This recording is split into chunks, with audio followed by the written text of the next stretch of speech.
Olá pessoal, estamos no ar com você com o Dinheiro de Hoje, seu programa sobre investimentos aqui nessa parceria entre a Com Dinheiro e a BMC News, para trazer para você, investidor, profissional de mercado e telespectador aqui da casa, sempre as melhores cabeças do mercado para aquele bate-papo descontraído, mas sempre com olho, com foco ali na sua carteira, que você se torne cada dia um investidor um pouquinho melhor. Para bater um papo com vocês hoje, nós trouxemos aqui o Felipe Vasconcelos, sócio da Ecos Capital, para conversar com a gente sobre vários instrumentos, sobre instrumentos líquidos e líquidos, inclusive sobre fundação de empresas, não é isso, Felipe? É isso mesmo, Felipe. Obrigado pelo convite. Maravilha. Bom, quase homônimos aqui no programa de hoje.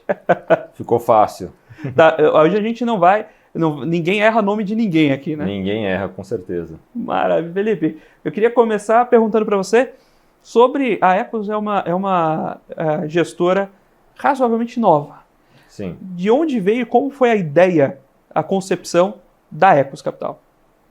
Perfeito, Felipe. A Ecos, ela nasceu no ano passado, mais precisamente por volta de fevereiro do ano passado, e ela veio de um desejo meu e dos meus sócios de buscar fazer alguns investimentos, investir em algumas teses que nós não conseguíamos, não tínhamos muita abertura na gestora que nós trabalhávamos antes.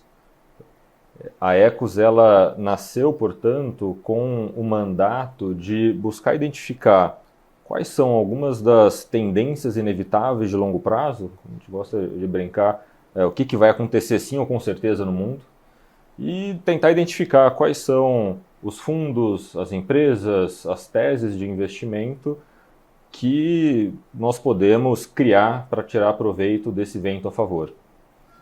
A gente tem aqui no Brasil um cenário em que taxa de juros...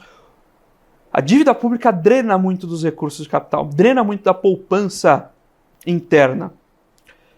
Nesse mercado, tem oportunidade ali para achar investimento que pague o risco? Olha, você tem que procurar cada vez melhor, né? A vantagem é que as próprias empresas, elas acabam passando por uma seleção natural.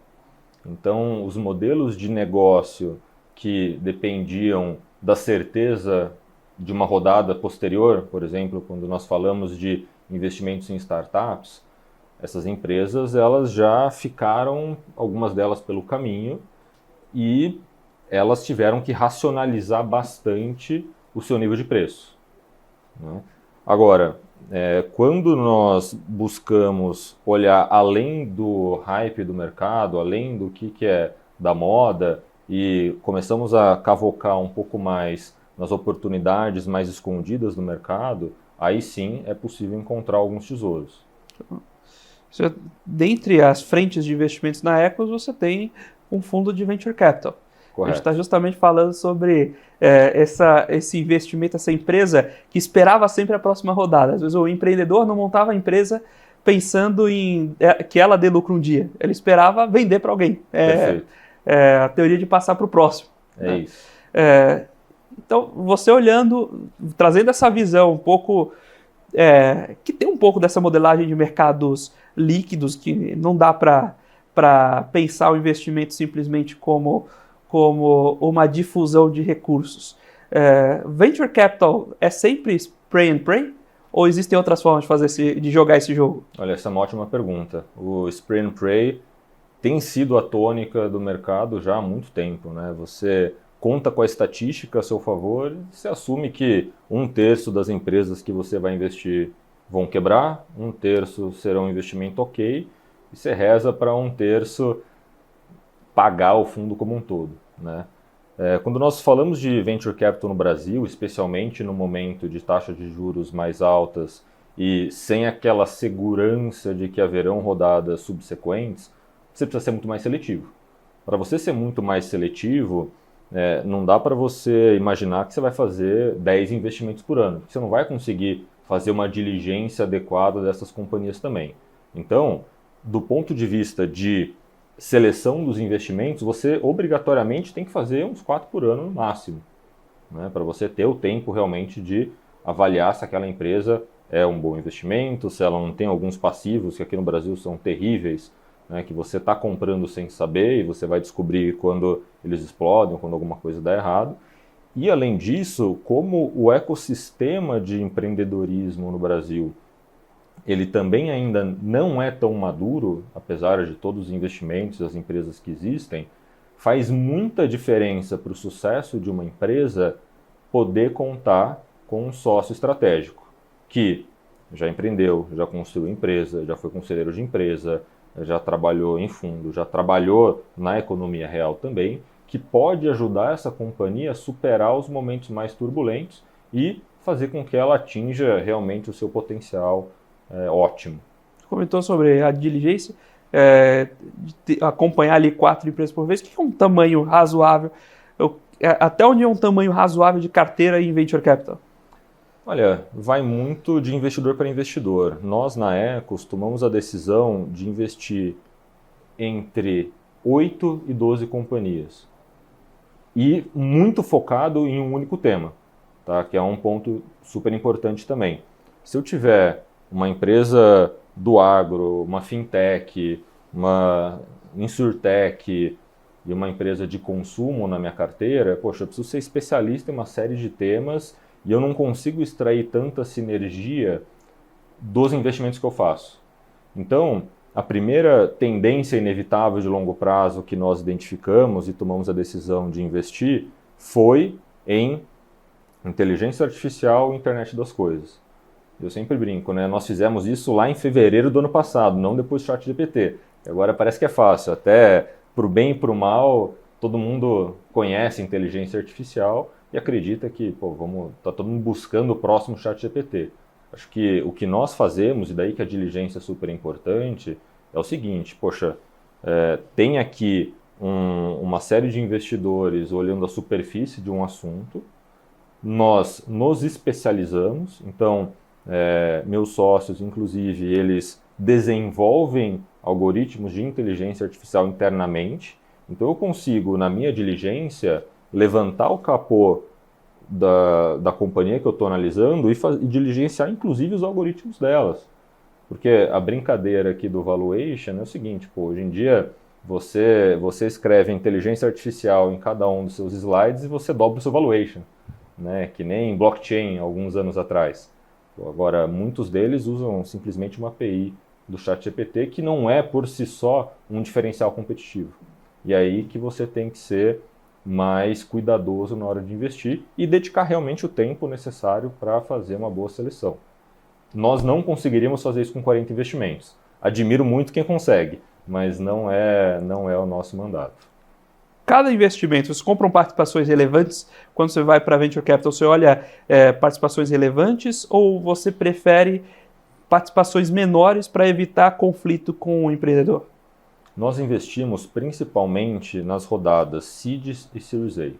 Então, não são participações super relevantes, como um private equity vai comprar mais adiante na vida da companhia, mas nós buscamos ter ali pelo menos 10% mais ou menos das empresas que nós investimos para, garantir um assento no conselho, que vai permitir a minha governança nesse investimento e justamente permitir que eu possa ajudar essa companhia de forma mais estratégica, ao mesmo tempo em que eu mantenho muita participação na mão do empreendedor para ele ter o maior incentivo possível para fazer com que essa empresa cresça. Quando a gente conversando sobre teses de investimento, como surgem essas teses dentro da Ecos? Você comentou sobre olhar para aqueles blocos que inevitavelmente vão acontecer no futuro. Como é o processo de formação dessas teses e defesa dessas teses dentro dos seus comitês internos? Ótima pergunta, Felipe.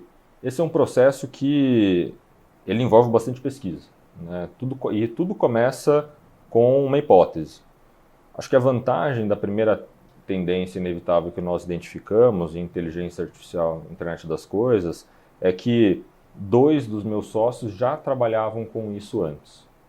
Um deles era o Rubens Terra, ele era o diretor de dados na Porto Pet, a joint venture entre a Porto Seguro e a Pet Love, e ele usava lá dentro inteligência artificial para para prever quais pets desenvolveriam uma doença crônica, principalmente diabetes, e dessa maneira criar um mecanismo, uma campanha para oferecer um tratamento preventivo. Então, por exemplo, diabetes, se você consegue identificar no começo, você consegue mudar a dieta, você consegue alguns medicamentos e evita que o pet eventualmente tenha que fazer diálise, né? Que hoje a saúde para os animais está muito desenvolvida e é um dos maiores gastos médicos que os planos de saúde têm, né? Então, poxa, nós já tínhamos um exemplo na economia real em uma empresa. E o outro sócio, ele já fazia isso também em uma outra companhia que é a Semantics, que quando foi fazer o IPO lá nos Estados Unidos, ela precisou parar com essa área de pesquisa e o Felipe Uchida se juntou como um sócio fundador da Ecos Capital. E o que ele fazia lá era basicamente buscar, identificar e trabalhar inúmeras fontes de dados para, com meio de ferramentas de inteligência artificial, encontrar padrões que ajudassem a explicar o comportamento de ativos listados. Então, o que nós fizemos com essa primeira tese foi, basicamente, amadurecer aquelas experiências práticas que esses sócios tinham. O tema de internet das coisas, ele veio muito na esteira de um aumento na capacidade de conexão de dispositivos, que no Brasil ainda é muito pequeno, mas que fora do Brasil já é algo bastante desenvolvido e difundido, e não adianta nada você ter também uma série de aparelhos captando dados se você não conseguir tratá-los. E aí a inteligência artificial vem como uma ferramenta para você gerar inteligência a partir disso. Agora, em relação ao tempo que demorou para nós desenvolvermos isso, como eu comentei, a Ecos ela começou em fevereiro. O nosso fundo, ele fez o primeiro investimento em abril do ano seguinte. Então foi muito tempo de pesquisa. Trouxemos uma série de especialistas do setor, empreendedores de tecnologia, não só brasileiros, mas estrangeiros também. Olhamos tudo o que estava acontecendo fora do país e criamos ali toda uma inteligência e um pipeline, naturalmente, de empresas investíveis antes de tomar a decisão de realizar esse investimento. Agora, uma característica que eu acho muito interessante de vocês é que não necessariamente vocês usam um instrumento só. Em finanças é uma coisa que eu bato bastante aqui, que às vezes o pessoal clusteriza finanças, uma clusterização que deveria ser estritamente didática, e você carrega isso para a vida de uma forma que passa a ser ineficiente, né? O pessoal esquece que, por exemplo, investimentos e finanças corporativas são a mesma coisa, são dois lados da mesma moeda. Da mesma forma, investimento líquido e ilíquido é no máximo ali o momento da vida da companhia, do projeto. E vocês têm essa parte de investimentos ilíquidos, mas vocês olham também investimentos líquidos com o fundo multimercado. Essa tese sobre inteligência artificial, vocês puxaram também para o fundo multimercado? E como foi essa seleção de ativos? Com certeza. Acho que quando nós olhamos o assunto de fundo quantitativo, aqui no Brasil ele ainda tem até um ar meio misterioso, né? Muitas pessoas não entendem. Agora, nos Estados Unidos, que é um mercado muito mais maduro, os hedge funds, nosso equivalente aqui de multimercado, americanos, que utilizam estratégias quantitativas, são mais de 30% do mercado. A título de comparação, no Brasil, eles representam menos de 0,5% do mercado. E um dos motivos pelo qual isso acontece é porque no Brasil era mais difícil você adquirir dados, o que tem sido cada vez menos verdade. Os dados estão cada vez mais abundantes e mais fáceis de serem acessados. Faltava uma capacidade de processamento. Algo que hoje você também consegue suprir com base, por exemplo, em processamento e treinamento de modelos na nuvem. E isso ainda falta mão de obra capaz de transformar isso em alguma coisa, né? Então, quando nós olhamos essas condições de mercado, dados, capacidade de processamento e inteligência humana para desenvolver algo, nós percebemos que a melhor maneira de você tirar proveito dessas condições é por meio de algoritmos de inteligência artificial, que são os mais indicados para trabalhar essas vastas quantidades de informações. E aí, com base nisso, nós tomamos decisões de investimento sem qualquer viés cognitivo, emocional. Não importa se você pegou um trânsito com chuva, chegou irritado no trabalho hoje vou vender tudo. Não tem nenhum tipo de interação nesse sentido. Nós conseguimos tomar decisões de investimento super objetivas em ativos líquidos. Então, por exemplo, hoje o nosso fundo está operando commodities, índices e moedas. Neste momento na B3, mas à medida que o fundo for crescendo, é natural que nós passemos a acessar mercados internacionais também. Eu posso negociar as mesmas commodities que eu negocio no Brasil, nos Estados Unidos, por exemplo. E aí o meu capacity passa de 250 milhões de reais para mais de R$ 1 bilhão. Quando você trouxe um ponto interessante, que é justamente essa dinâmica de mercado Brasil e Estados Unidos e como isso limita, por exemplo, capacity. Mas tem um ponto também, os Estados Unidos têm um mercado quantitativo grande para hedge fund, mas para fundos passivos ele é maior ainda. No passado a gente pela primeira vez viu fundos passivos superando fundos ativos no mercado americano e muitos são indexados, são fundos indexados.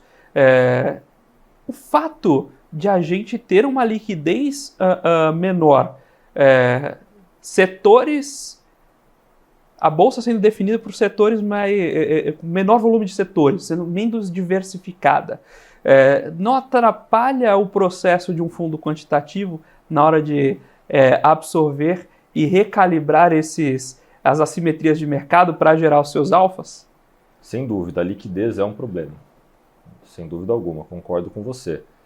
E essa recalibragem, ela é muito mais importante, principalmente nos fundos que fazem o chamado High Frequency Trading, né, que são alguns fundos quantitativos cuja estratégia se baseia em tentar capturar centavos ali, comprando e vendendo, fazendo eventualmente 300, 400 operações no mesmo dia. Né? Como a maior parte dos fundos quantitativos hoje no Brasil opera dessa maneira. O que nós tentamos fazer, e aí que os dados alternativos são muito importantes, é tentar antecipar movimentos um pouco mais longos, por volta ali de 2 semanas. Então, quando eu falo de commodities, por exemplo, um dado super importante que nós analisamos são dados do clima. Então, se eu tiver, e eu tenho acesso, por exemplo, a dados climáticos do mundo inteiro, que é um dos elementos que me ajuda a negociar o contrato futuro de soja. Certo? E eu não preciso, dessa forma, estar sujeito a uma liquidez intraday relevante para gerar alfa para o meu fundo. Eu consigo, associado a dado de clima, dado de mercado, dado de sentimento, dado de atividade, entre outros, e só para você ter uma referência, Felipe, hoje nós possuímos mais de 50 mil fontes de dados que nós testamos e muitas delas aplicamos nas nossas estratégias para capturar movimentos mais longos e, consequentemente, gerar um alfa maior com uma volatilidade também menor. A volatilidade do nosso fundo, por exemplo, ela é limitada em 6%. Multimercado. Multimercado, perfeito. E nós tentamos, até para democratizar um pouco mais esse tipo de fundo, que é uma novidade no Brasil ainda, são pouquíssimas as gestoras que fazem, nós criamos condições para o público em geral investir também. Então esse é um fundo com uma aplicação mínima de R$500 e uma liquidez D mais 15. Então um fundo que, eu quero dar o meu primeiro passo em um multimercado e eu quero que seja um multimercado quantitativo. Nós somos a melhor opção que o investidor pode escolher. Eu brinco que quando você compara com os multimercados, vamos dizer, tradicionais, você tem que investir e estar sempre acompanhando o que o gestor está falando em entrevistas, como a que a gente está tendo agora. Né? Porque eu vou lá, eu coloco um gestor que é conhecido por ser pessimista. E aí eu diversifico a minha carteira de multimercado com um gestor que é otimista. Agora, se o pessimista dá uma entrevista falando que está otimista, você tem zero de diversificação. Excelente ponto. Que é o grande problema, né? Então você tem que acompanhar o que ele está falando, a carteira e os movimentos que ele está fazendo no portfólio. Eu sou absolutamente agnóstico. Se o meu modelo indicar que hoje eu estou com uma posição long em soja, por exemplo, e amanhã ele me mandou virar a mão, mas todo o mercado está falando que é para virar a mão, poxa, eu confio mais no meu modelo que pega nuances em milhares de dados do que numa opinião que eu estou formando com todos os vieses que nós comentamos. Nessa construção das... todo modelo que passa uma modelagem estatística, antes de mais nada, precisa de um observador. Como funciona o processo de criação desses modelos? Ou seja, como vocês... a gente conversou sobre as macroteses, mas como você modela a construção de modelos? Ótima pergunta, Felipe. Nós dedicamos 1 ano de preparo para lançar esse fundo. Tá? E boa parte desse período foi destinado a definir, estruturar e testar o nosso processo de investimento. Tá? E por que eu falo isso? Nós, na Ecos, partimos da premissa que, em algum momento, algum outro fundo, algum outro gestor, algum outro banco vai ter uma estratégia igualzinha à nossa e ela vai deixar de gerar o alfa que ela gerava. Consequentemente, eu tenho que estar sempre melhorando minhas estratégias atuais e desenvolvendo novas. Porque se eu começar a entregar menos retorno, eventualmente vou ser forçado a devolver dinheiro para meus clientes, para garantir que eu continuo gerando o alfa que eles esperam que eu gere. Então, esse processo ele tem diversas fases que começam sempre com uma hipótese e um ativo. Poxa, eu quero negociar, por exemplo, soja. Soja é uma commodity. O que impacta muito a soja? Chuva. Então, depois que eu tenho uma hipótese e um ativo que eu quero negociar, eu vou atrás dos dados. Alguns deles são óbvios, como os dados climáticos para uma commodity. Agora, como nós temos acesso a muitos dados e nós conseguimos testá-los de forma automática no modelo, nós podemos fazer milhares de testes e algumas variáveis que impactam são bem menos óbvias do que essa que eu estou citando para você. Feita a aquisição e o tratamento dos dados, nós passamos daí sim para modelagem e uma parte importantíssima que é o backtest. É testar esse modelo no passado. E o próprio teste, ele precisa ser muito bem estruturado para eu não criar um modelo que só vai funcionar no passado e não vai funcionar no futuro. Né? Então, muito backtest, ele funciona super bem, tem um retorno lindo, maravilhoso, só que se ele começasse uma semana depois, dava um retorno negativo. Então, inclusive, datas de início diferentes são observadas nos nossos modelos. Quando a gente pensa no processamento de dados massivos, tem um problema do data mining, de você encontrar um monte de correlações puras e aceitar aquelas correlações, né? Perfeito, perfeito. É um trabalho importante de formiguinha e por isso que nós precisamos ter um time super qualificado. Né? O meu sócio, Felipe Uchida, que é o gestor do fundo, ele já trabalha com isso há muitos anos. O Rubens Terra, ele trabalhou com isso na Neo Investimentos lá atrás, em 2012, quando eles começaram a fazer um fundo quantitativo. E ele até comenta que na época, um desafio que eles tinham era o tempo de transmissão de ordem do escritório da gestora para a B3, né, que os milissegundos afetavam o retorno do fundo. Isso não é um problema para mim, porque eu estou capturando movimentos mais longos do mercado. Agora, a maior parte dessas gestoras quant em vigor hoje no Brasil, elas precisam inclusive ter um hack lá na B3 para garantir que a ordem entra na frente dos demais. O senhor comentou sobre pegar esses ciclos um pouco mais longos, você comentou que o fundo multimercado está olhando juros e moedas, olhando commodities, equities, não? Ainda não. Ainda não. Por quê? Olha, é um mercado menos líquido. mais concentrado, com movimentos que são bem menos explicados por dados, muito mais por sentimentos, e nós não sentimos ainda o conforto com os nossos modelos de operar nesse mercado. Hoje os nossos modelos eles funcionam muito melhor, como eu comentei, para commodities, índices e moedas. Acho que ao longo do tempo, nós somos muito cautelosos com isso, tá, Felipe?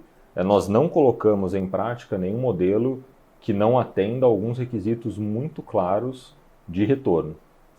E vamos ficar trabalhando esse modelo até ele estar bom o suficiente, ou, eventualmente, nós aceitamos que, poxa, para esse ativo nós não vamos conseguir desenvolver algo e passamos para o próximo. Quem constitui o passivo de vocês? Qual a classe de investidor? Você comentou, naturalmente, tem o fundo em plataformas, esses investidores podem vir, mas quem é o principal passivo de vocês hoje? Hoje o nosso principal passivo é composto, além do Family and Friends, obviamente, por empreendedores de empresas de tecnologia que viram na nossa abordagem algo que eles, por exemplo, gostariam de ter tido nas empresas que eles desenvolveram e tiveram alguma saída ao longo do tempo, esse sócio mais estratégico, e também muitos portfolio managers, né? Então, nesse mundo de juros altos, muitas famílias, muitos clientes, poxa, estão aproveitando pra caramba os juros para, fazer crédito privado, por exemplo. Mas os gestores, eles já identificaram que nós estamos fazendo algo diferente. E por esse motivo já investiram também. E isso é interessante, Felipe, porque o nosso know-how é um know-how mais técnico, né? Poxa, eu sei encontrar dados, eu sei desenvolver algoritmos, agora como é que eu produtifico isso?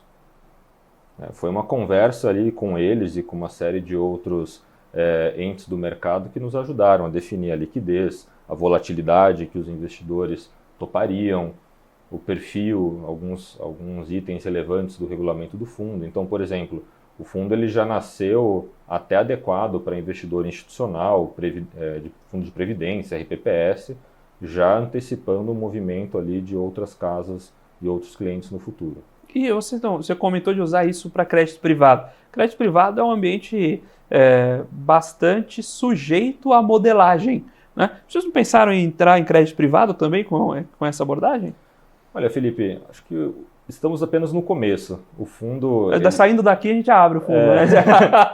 Boa ideia. O fundo ele hoje está completando 5 meses. Não posso nem divulgar a lâmina ainda, mas felizmente as plataformas já estão começando os trabalhos para disponibilizá-los para os seus respectivos escritórios. Por exemplo, o BTG nos deu a luz verde aqui, deve estar disponível nas próximas semanas lá, que justamente identificaram esse potencial nosso e uma casa que nasceu ancorada por inteligência artificial, ao contrário de muitos que estão identificando agora e querendo investir. Nós nascemos um pouco diferentes, né? E tem muito ativo para ser estudado ainda. É uma questão de prioridade. Hoje, repito, os nossos algoritmos são muito bons em algumas coisas, nós sabemos no que eles não são bons ainda. Enquanto esse que não está bom não estiver atingindo aqui o nosso parâmetro de retorno de qualidade, não vai se juntar ao algoritmo mestre. Tem a competição interna entre os algoritmos também. Com certeza. Maravilha. Pessoal, estamos batendo esse papo aqui com o Felipe Vasconcelos, sócio da Ecos Capital, sobre o mercado de fundos de investimento, sobre essa ponte e não distinção entre investimentos líquidos e ilíquidos e como a gente pode aproveitar para surfar ondas utilizando os instrumentos que o mercado financeiro nos dá para compor a carteira de investimentos mais eficientes, partindo naturalmente das suas premissas e olhando para frente, olhando para quais tendências vão se consolidar ao longo dos próximos anos. Agora a gente vai para um breve intervalo, mas fique por aí, sabe que o intervalo aqui é rapidinho, fique por aí que daqui a pouco a gente está de volta com o segundo bloco do Você com Dinheiro de hoje. Olá pessoal, estamos de volta aqui para o segundo bloco do Você com Dinheiro de hoje, batendo papo com o Felipe Vasconcelos, sócio da Ecos Capital, sobre investimentos, sobre fundos de investimentos líquidos e ilíquidos, sobre estratégias diferentes. E eu queria começar aqui esse bloco com uma estratégia um pouco mais diferente ainda. A gente conversou sobre ter uma gestora que tem um fundo multimercado e tem venture capital. Mas agora vocês estão olhando um outro segmento, o segmento de energia, e não só entraram em venture capital, como abriram uma companhia, não é isso? É isso mesmo, Felipe. Acho que no conceito de buscar identificar as tendências inevitáveis de longo prazo, tem uma tendência que ela é muito clara globalmente, que é uma tendência de descarbonização das economias, né, e consequentemente das empresas. E dentro dessa macrotese, a primeira e talvez mais importante subtese que nós temos aqui é de transição energética. Então, a nossa decisão foi por justamente criar uma empresa de energia 100% renovável que já tem parte da energia vendida, está em fase de captação agora e deve nascer como uma das maiores empresas de energia 100% renováveis do Brasil. Mas no Brasil, que a gente tem uma fonte de energia oriunda muitas vezes de hidrelétricas, faz sentido você buscar essas alternativas? Com certeza. Para começar, o potencial hidrelétrico do Brasil já está quase que esgotado, né? E não tem a menor chance de usinas como Itaipu serem desenvolvidas hoje em dia, por conta da legislação ambiental. Então, o único tipo de usina que pode ser desenvolvido hoje são ou as PCHs, que não são adequadas para grandes clientes de energia, ou as usinas chamadas de usinas que operam a fio d'água, por exemplo, Belo Monte, que acabam tendo um reservatório bem menor e dependem ali de um fluxo constante ou mais previsível de água. Agora, como nós vivemos hoje num ambiente no qual os eventos climáticos extremos são cada vez mais comuns, nós temos, por exemplo, a seca na Amazônia, que é uma imagem chocante, se você olhar, a maior seca em 120 anos, assim, uma usina que opera a fio d'água, ela acaba sendo desativada. A usina de Santo Antônio, por exemplo, ela foi desativada. E aí o que acontece? A segurança energética que você acreditava que você tinha com um reservatório de água, você não tem mais. Agora, por outro lado, o Brasil ainda tem um potencial inexplorado de fontes solares e eólicas que podem levar o país para um outro patamar em termos de geração de energia renovável. Agora, a gente tem encontrado o tema de transição energética passa... Eu não sei se ele passa só o quanto deveria, acho que às vezes isso é um pouco sobreestimado, mas ele passa muito nas discussões pela mudança de matriz energética dos veículos. E que aqui no Brasil a gente está um pouco descolado quando a gente pensa em carros elétricos, por exemplo. Olhando esse setor mais de perto, de onde vem essa atração por transformação de matriz energética? Felipe, é interessante você ter trazido o ponto do veículo, porque o Brasil já produz muitos combustíveis renováveis como etanol, né? E, inclusive, ele talvez tenha bem menos pressa do que outros países de migrar sua frota para veículos elétricos. Agora, se você olhar, por exemplo, os lançamentos de novos imóveis aqui em São Paulo e na maior parte do país, são imóveis cada vez menores, estúdios, 40 metros, 50 metros. É impossível você pensar que qualquer um desses apartamentos, esses estúdios, tem um conforto térmico sem um ar-condicionado. Ao contrário da casa, talvez, dos nossos pais, que tinha a janelona aberta, o vento circulava, a porta batia, né? Sua mãe sempre brigava com você, fecha a porta. Então, para você ter uma ideia, o brasileiro médio, ele consome 60% menos energia do que países com uma renda per capita parecida. E se nós falarmos simplesmente de mais pessoas instalando ar-condicionado nas suas casas, e recentemente com a onda de calor que nós tivemos, mais pessoas, por exemplo, ligaram o ar-condicionado e o preço de energia já deu uma subidinha, nós já estamos falando de uma demanda. Tá? Agora, se você quiser olhar de forma mais estrutural, o Brasil ele tem um potencial, uma oportunidade de novas indústrias e talvez uma reindustrialização baseada ali no chamado green shoring, que é trazer indústrias que são grandes consumidoras de energia no mundo, por exemplo, principalmente na Europa, para o Brasil, que tem uma fonte energética, para produzir produtos derivados, por exemplo, do hidrogênio verde. Assim, não existe, por exemplo, a concepção de uma nova planta de hidrogênio verde sem que nasça, ao mesmo tempo, uma usina, porque ela consome muita energia. O aço verde, que é o aço produzido também com fontes renováveis de energia. Poxa, é muito difícil você pensar que a Europa vai ser capaz de atingir suas metas de descarbonização se ela não começar a descarbonizar o resto da cadeia. Quando nós falamos de tecnologia, é tão importante quanto. Os data centers, por exemplo, eles consomem hoje 1,3% de toda a energia global. E nem toda essa energia é renovável. Se você assume que vai continuar havendo uma expansão de empresas utilizando inteligência artificial, capturando mais dados, processando mais dados, você vai ter que ter um aumento desses data centers.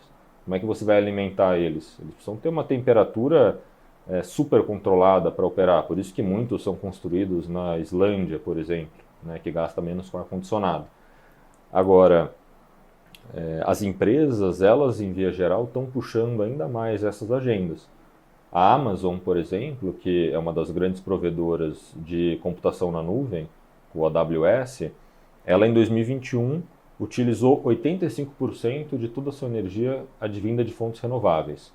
Só que ela quer atingir 100% até 2025. 2025 está aí para todos os efeitos, né? Então ela vai também precisar comprar mais energia renovável que não necessariamente está disponível hoje. Porque se já tivesse, ela já teria em 2021 consumido essa energia, né? Então tem uma série de demandas, sejam elas governamentais, sejam elas empresariais, sejam elas das pessoas físicas, por uma energia que hoje não está disponível. É por isso que investir na transição energética é, sem sombra de dúvida, uma tendência inevitável e tem um vento muito grande a favor. Você está trazendo um ponto aí que não é, talvez nem seja transição energética.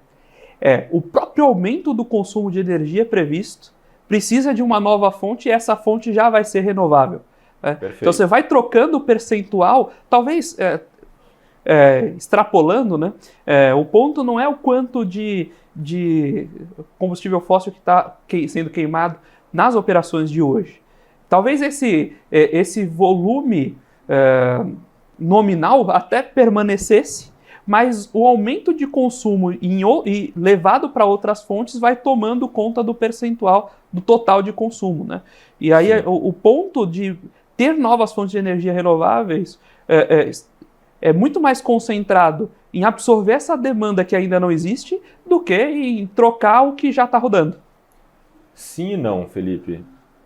Acho que é obrigação, como sociedade até, e dos governos, garantir que a expansão da matriz elétrica, como você bem colocou, seja renovável. Poxa, é complicado você, ou um governo, defender construir uma usina à base de diesel. No entanto, nós temos uma série de termoelétricas a diesel aqui no Brasil, por exemplo. Quando a usina hidrelétrica de Santo Antônio foi desativada por conta da seca na Amazônia, tiveram que ligar 2 termoelétricas à base de diesel, que não só custam 15 vezes mais por megawatt hora produzido, como poluem muito mais do que qualquer outra solução renovável, obviamente, né? Então, se, por exemplo, nós conseguirmos ter essa expansão da matriz renovável, ao mesmo tempo em que nós transicionamos essa matriz instalada poluente, como a termoelétrica diesel, trocando, nem que seja por uma termoelétrica a biogás, por exemplo, ou que use bagaço de cana, ou que use hidrogênio, ou que seja uma hidrelétrica reversível, que quando sobra energia no sistema, ela bombeia a água de baixo para cima para encher de novo o reservatório, aí sim nós estamos falando de uma transição energética completa. E como surgiu a ideia de, nesse cenário, constituir uma empresa para acompanhar esse momento? Vocês foram ao mercado, viram que não tinha nada, como é que foi de onde veio essa ideia? Olha, Felipe, isso veio de uma experiência muito bacana que nós tivemos na gestora antiga que nós trabalhávamos, na Tarcon, né? Eu vi a Tarcon, quando eu entrei lá em 2013, construindo ainda a Ômega Energia, né? Que depois veio a fazer o IPO e, poxa, tem uma história super bacana de como sendo uma das únicas empresas de energias 100% renováveis no Brasil. Tá? Então, acho que do ponto de vista de ter uma gestora que capta recursos para investir, para fundar numa empresa, nós tivemos uma inspiração super valiosa enquanto trabalhando na Tarcon. E aí, naturalmente, a parte da gestora, eu brinco que é a parte mais fácil, né? Nós trouxemos uma pessoa para nos ajudar com isso, que vai ser, inclusive, o CEO dessa empresa que nós estamos fundando, que é o João Meirelles. O João Meirelles, ele vai fazer isso pela 4ª vez. Ele foi um dos cofundadores da Alupar, era o CFO, o diretor de RI, fez o IPO da companhia, depois ele criou a área de energia renovável da Brookfield aqui no Brasil. Ele foi o primeiro não chinês contratado por uma multinacional chinesa aqui no Brasil, que é a China Tree Gorges, a CTG Brasil. Ele foi contratado como CEO, formou a equipe do zero aqui no país e em 5 anos construiu a 2ª maior empresa de energia do país. Então nós unimos forças, nós aqui do lado da Ecos com a captação de recursos e a estruturação do fundo, o João com a composição dessa equipe e a seleção dos ativos para construir uma história que, inspirada em tudo que ele já fez, nós fizemos, possa ser tão bem sucedida ou mais do que as histórias que nós já construímos no passado. É muito bacana ver essas formas diferentes de pensar investimento, e a gente tem, tradicionalmente, no segundo bloco, puxar algumas perguntas mais conceituais, mais abrangentes, e você conversou no primeiro bloco comentando sobre hedge funds americanos quantitativos. A gente tem aqui no Brasil, você até fez um paralelo de que o hedge fund seria algo parecido com o nosso multimercado, né? Mas a gente tem aqui no Brasil uma dificuldade de enxergar os multimercados, ainda que sejam os multimercados livres, que serão mais se aproxima do que é uma estrutura de hedge fund.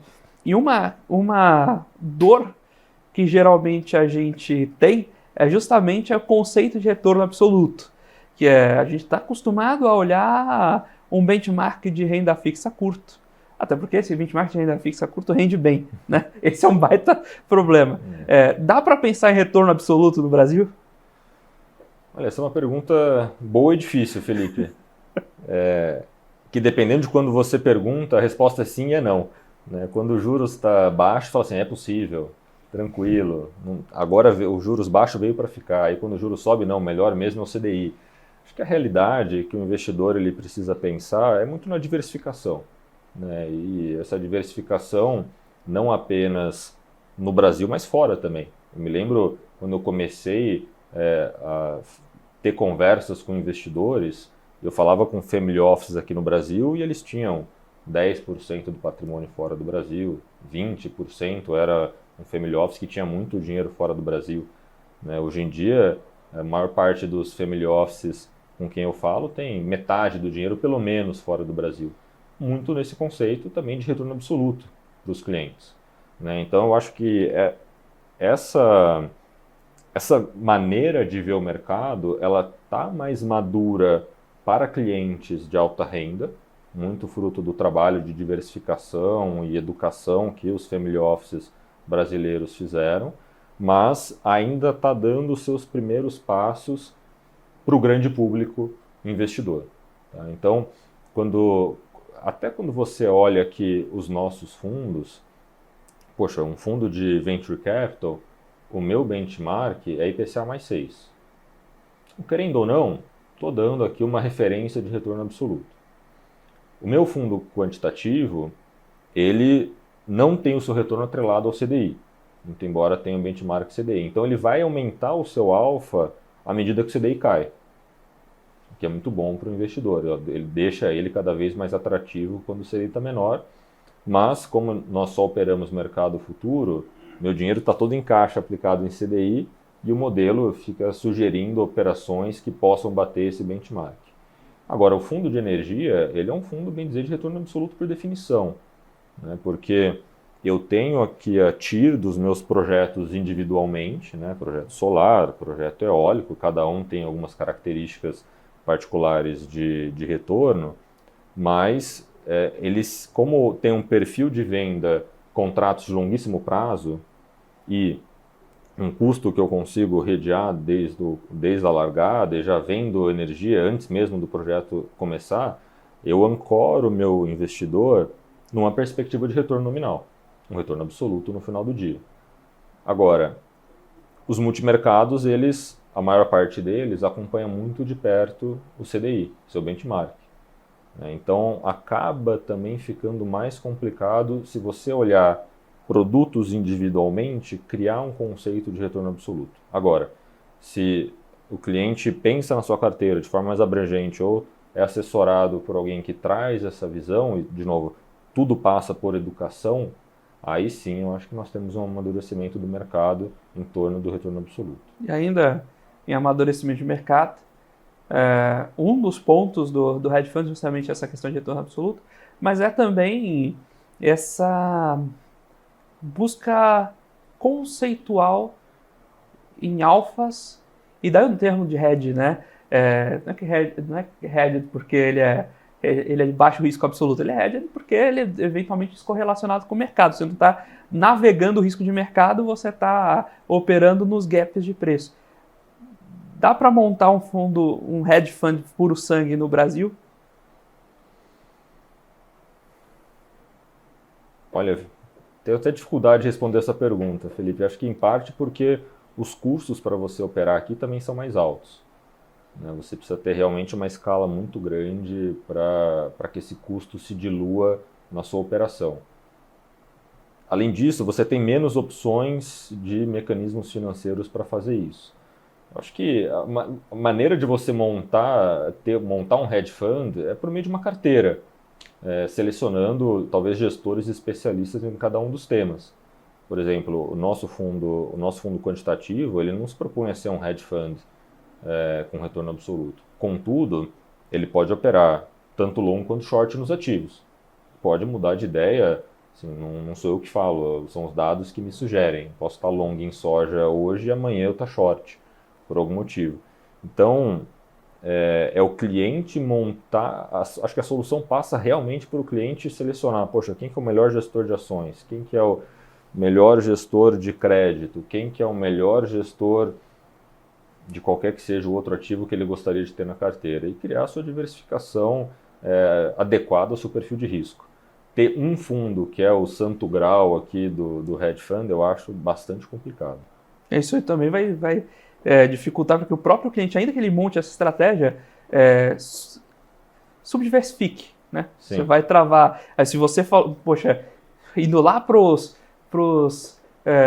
componentes fundamentais de risco, né? Se você escolhe um fundo que opere da melhor maneira possível cada um daqueles componentes, você ainda assim aí você não está diversificado em cada um deles, né? Sim. Então aí surgem outras dificuldades para a própria composição da carteira, mas se não tivesse problema, a gente não teria espaço para resolver, né? Exatamente. Por isso que eu particularmente gosto muito desse conceito quantitativo, né? Porque eu não tenho necessariamente a previsão dos juros, eu não tenho a previsão da inflação, para onde que vai acontecer a política A, a política B, eu vejo que os dados me contam. Então, por exemplo, um dos dados que nós observamos é o dado de movimentação de navios no mundo. Poxa, se nós tivermos novamente um navio encalhando no canal de Suez, que vai criar toda uma fila, isso com os impactos subsequentes, não preciso esperar ler no jornal e daí parar, refletir, chamar uma reunião para pensar como é que isso vai impactar a minha carteira. Automaticamente meus modelos aprendem com isso e já fazem a alocação do portfólio ideal com base nos ativos que eu negocio. Eu acho que talvez a solução ela passe mais por uma diversificação mais automatizada e também, como você colocou no começo, em muitos casos mais passiva, com os ETFs, por exemplo, que é um produto que eu particularmente gosto bastante e eu e os meus sócios gostamos muito e torcemos para o mercado brasileiro se desenvolver nesse sentido, porque acaba sendo a melhor maneira de você criar uma diversificação com risco baixo e respeitando o tamanho de alocação de cada investidor. Maravilha, Felipe. A gente está caminhando para os minutos finais, queria agradecer aqui sua participação, o papo. Eu pude aprender bastante, espero que quem está nos acompanhando também tenha aprendido e gostado aqui desse papo. Eu queria convidar você a deixar também seus canais, comentou sobre a disponibilidade do fundo em plataformas. Quem quiser saber um pouco mais, encontrar vocês, investir com vocês, por onde podem encontrar a Ecos Capital? Legal, Felipe. Acho que, em primeiro lugar, eu convido todo mundo a seguir nossa página do LinkedIn. Nós temos feito um trabalho muito grande com educação. Então, nós publicamos textos sobre inteligência artificial, sobre energia renovável, sobre a internet das coisas, todos os canais e convites que nós recebemos para conversar, para que as pessoas possam nos acompanhar também. No nosso site tem várias informações. O fundo quantitativo ele já está disponível na plataforma do Decoval, muito em breve vai estar disponível também no BTG e na Orama. E para quem tiver interesse nos demais fundos, eu convido que entre no nosso site, mande um e-mail, que nós teremos o maior prazer em falar com vocês. Maravilha, Felipe. Mais uma vez, muito obrigado pela sua participação. Obrigado você. Muito obrigado também à Ecos Capital, naturalmente, por ceder aqui a participação do Felipe. Muito obrigado a você, telespectador aqui da BMC News, investidor e profissional do mercado, pela sua companhia, pela sua audiência. O Você com Dinheiro vai ao ar de segunda a sexta, sempre aqui no mesmo horário, com o intuito de levar para vocês as pessoas que fazem o mercado financeiro brasileiro acontecer, que constrói a ideia, que traz as ideias desse mercado para você se tornar um investidor melhor a cada dia. Esse bate-papo sempre descontraído, mas sem deixar de zelar ali pelo conteúdo de primeira qualidade, de puxar essas ideias diferentes, trazer aquelas reflexões que eventualmente você poderia não ter sozinho, mas consegue absorver dessas grandes mentes aqui conosco. Muito obrigado mais uma vez pela sua companhia, pela sua audiência. Nós ficamos por aqui com Você com Dinheiro de hoje. Até a próxima.